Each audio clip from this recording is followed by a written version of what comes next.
Good day, family. This is day 3 in our series of discipline, and today I want to talk about grace does not eliminate effort.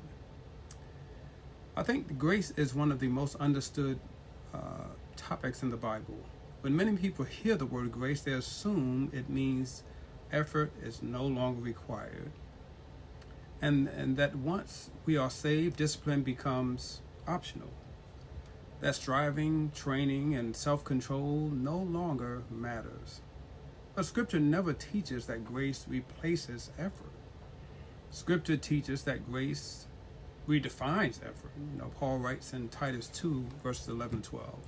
For the grace of God that bringeth salvation has appeared unto all men, teaching us or training us to renounce ungodliness and worldly lusts and passions, and to live self-controlled. Listen to this: to live self-controlled, upright, and godly lives in this present age. God does not excuse ungodliness. Grace turns us out of it. Grace doesn't lower God's standard. Grace equips us to live up to it. The word Paul uses here for training is intentional. Training requires repetition. Training requires discipline. Training requires effort.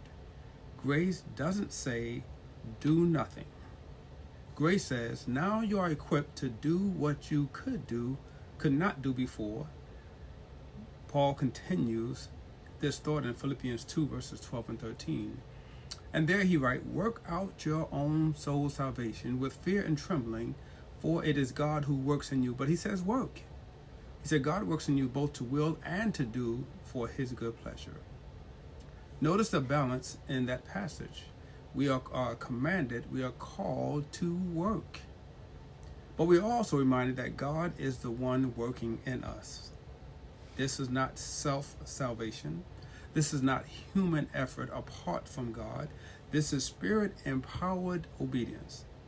We work because God is working. We strive because God supplies the strength. Grace does not remove responsibility.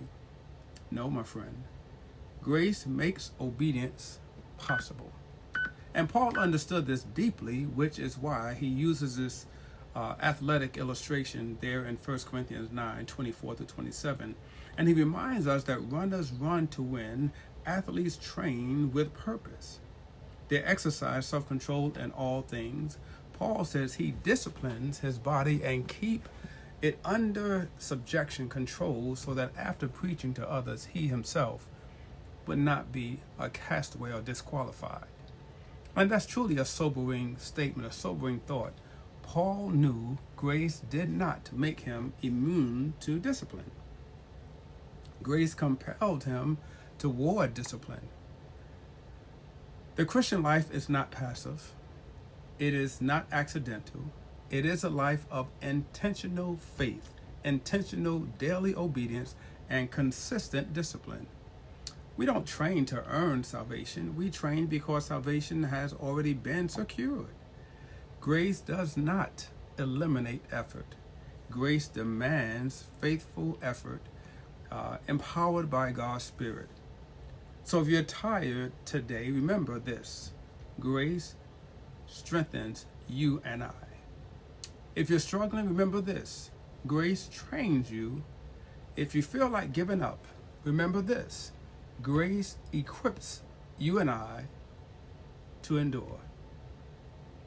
And this is what it means to be formed to fight. Thank you so much for spending time with me.